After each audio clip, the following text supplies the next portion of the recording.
Everyone, welcome back to another unboxing video, and this time I'm going to be showing you quite a bit of stuff. Here we have actually a lot of Halo related things.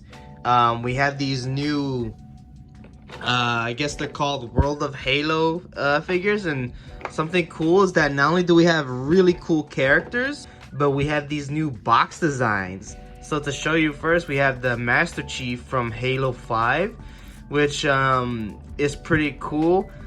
And on the back, again, here's where you can really see the box change. We can see they have Master Chief from Halo 5, Atriox, which we have right here. I believe Spartan Anubis, the Skirmisher from Halo Infinite. It says Marine with Assault Rifle, but it looks like the Halo 3 variant, and then Buck from Halo 5, which is really cool. Really interesting to see all these characters. And yeah, like I said, the new box design looks really nice. I dig it. I think it's a nice improvement. The original box design I thought was really cool, but this definitely gives more of the Halo feeling just because of all the green and blues and everything. It looks like the Halo ring. But yeah, so I'm really interested to check these out. Next we have the Spartan Collection. We have the Infinite, at least what we're assuming to be the Infinite design for Kelly. Really interesting looking. I'm gonna give my thoughts about it when we check it out, but as you see, it comes with the sidekick, which looks a little different, but actually, now that I think about it, it has the attachment that it's supposed to have in the campaign now. So they actually went back and updated that, which is really nice. And then we got the shotgun, which just looks pretty much exactly like the Halo 5 shotgun, so curious if that's gonna stay the same. But yeah, and as you can see, the bag, we have, you know, Mark 5, the Halo 3 armored, the whatever this is called, I think it's called the Rogue, and then George 052, which as you can see we have right here. So again, really interested to check these guys out. And then the back we have the Hammond Collection Parasaurolophus. Really interested to check that out as well. So yeah, just a really cool lineup of figures. I can't wait to open these up, so let's go ahead and get right to it.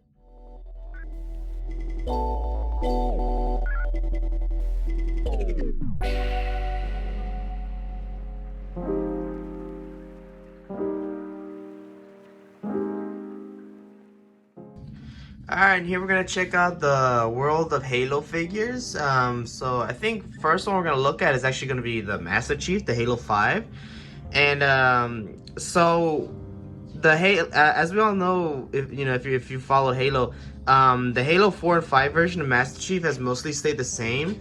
The only thing is that, like, so even though they weren't entirely green, he did have like a sort of green on his gloves.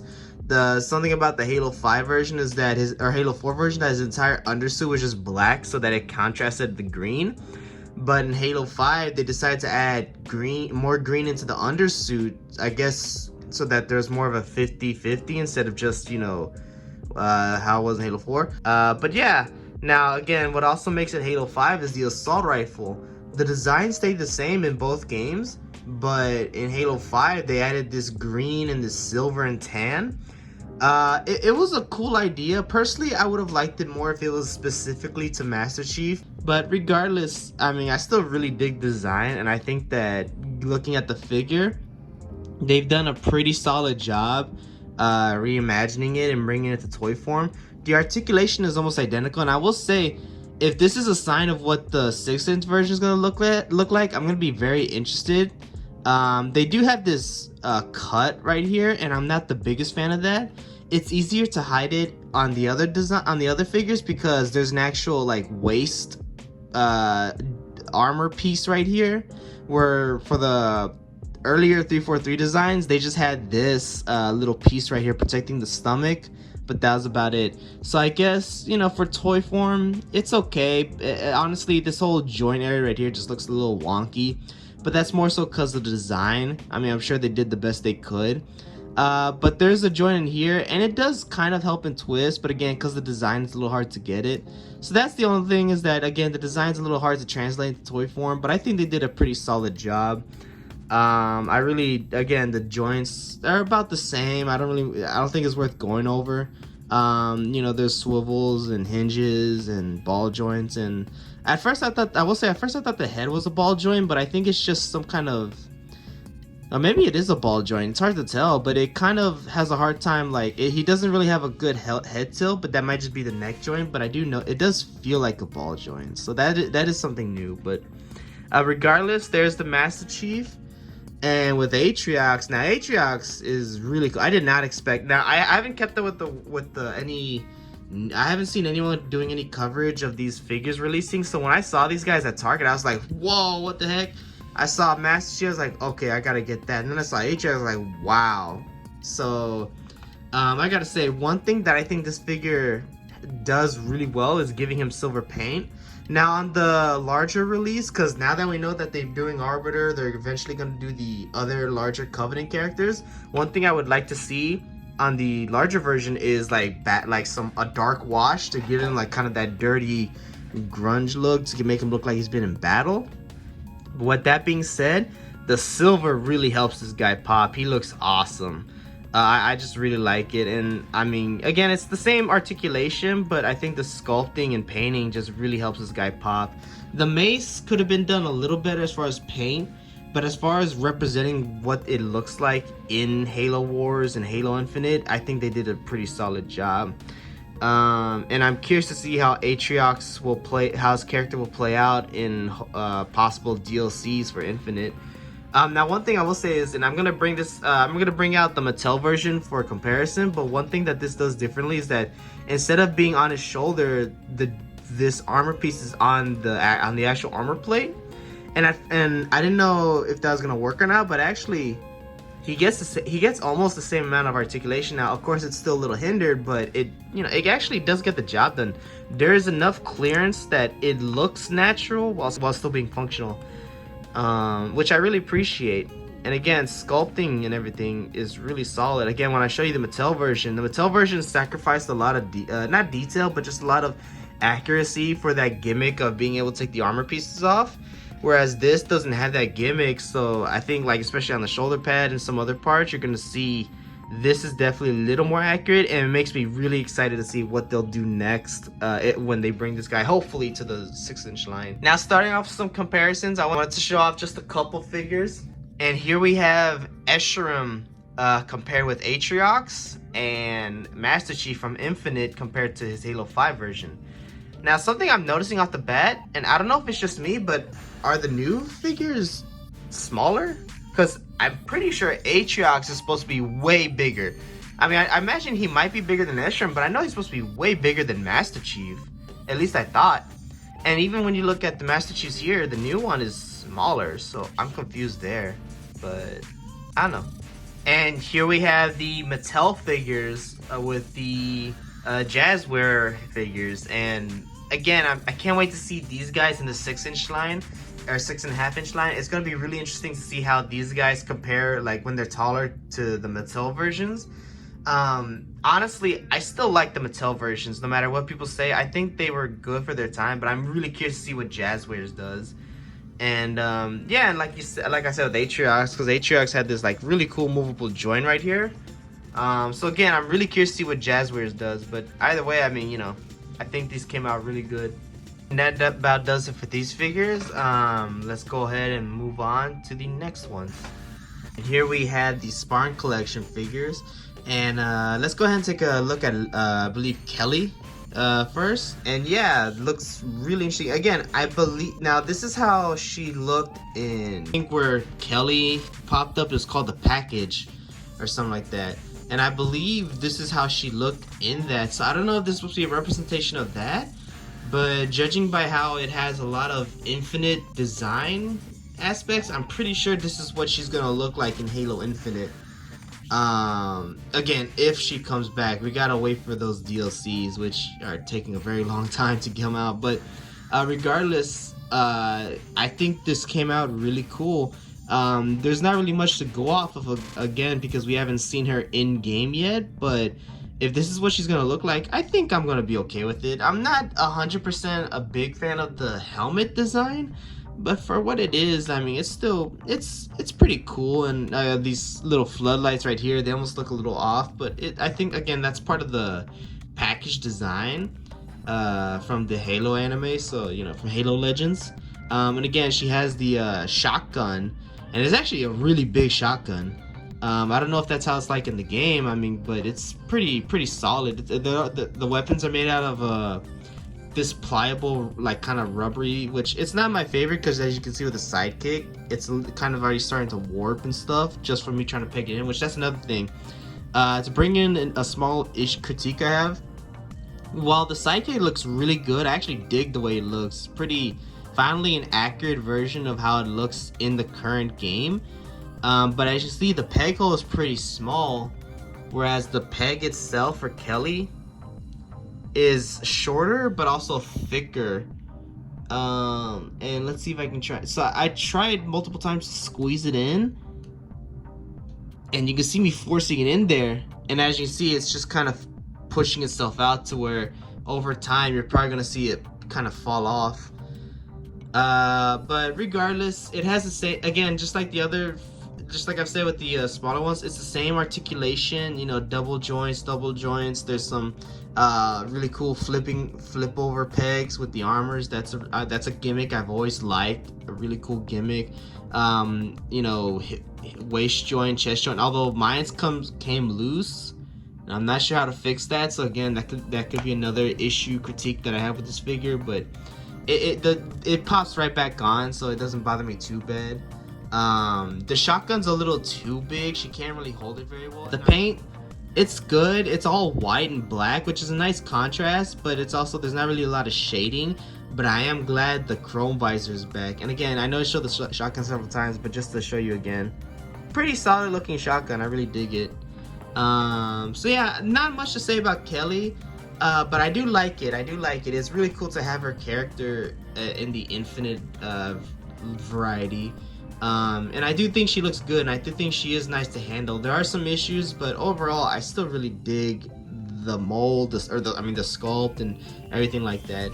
But the one I want to get to most is George, and George is really cool. Now, mine's is a little loose. His waist joint came in really loose, and some joints here and there.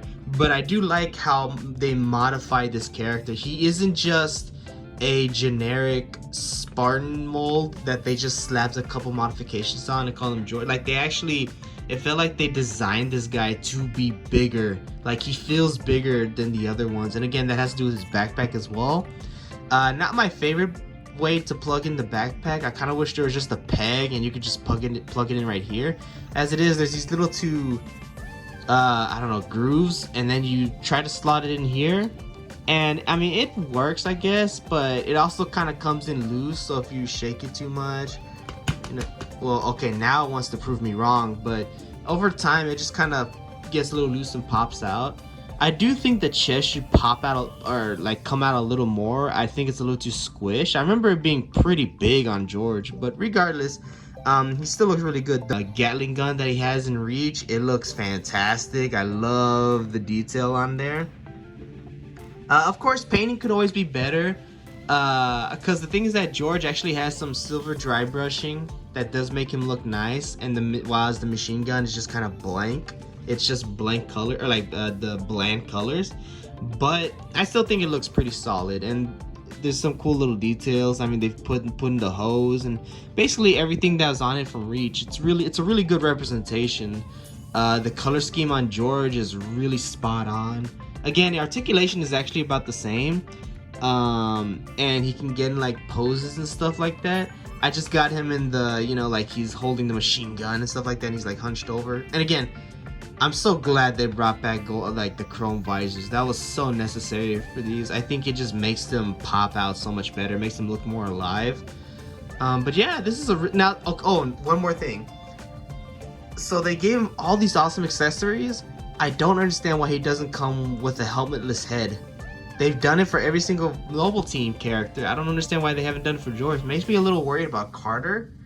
I imagine they only did it because he has two massive accessories, and they probably would have had to put him in their new deluxe line or whatever they call it to give him the accessories, which is a bit ridiculous, because if that's the case, then you would have had to pay $40 just for a head, which is stupid. But I mean, you know, I just feel like they should have just given him the head.